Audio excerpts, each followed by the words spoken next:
Alors Laura Georges, ex-joueuse internationale de l'équipe de France de football, aujourd'hui secrétaire générale de la Fédération française de football. J'ai évolué dans le club du Paris Saint-Germain, de l'Olympique Lyonnais et du Bayern de Munich et également à l'université Boston College.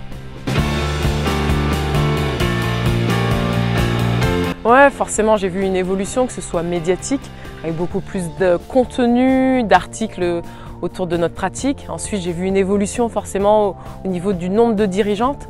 On a lancé un programme, le Club des 100 femmes dirigeantes, qui a bien fonctionné. Et puis on a vu à l'issue de ces 4 ans de mandat avec la fédération, beaucoup plus de femmes impliquées dans nos instances, de soit dans notre district, mais également dans nos ligues.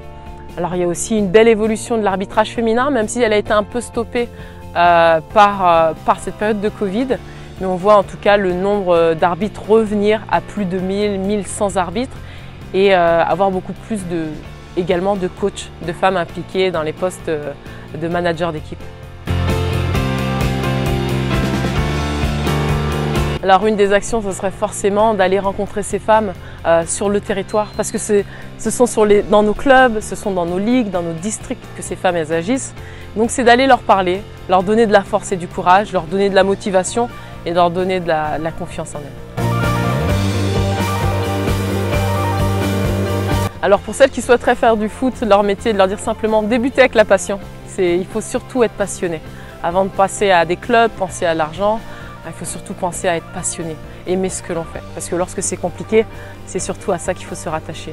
Alors après, pour les femmes qui veulent s'impliquer dans le football, je leur dirais simplement en fait d'agir avec leur cœur. Elles n'ont pas besoin d'être anciennes joueuses, elles n'ont pas besoin d'avoir été joueuses professionnelles. Mais si elles sont tournées vers l'humain, qu'elles n'hésitent surtout pas à apporter ce qu'elles sont à nos clubs. On a besoin de tout le monde, on a besoin de toutes les énergies, on a besoin de gens en fait qui soient investis avec le cœur.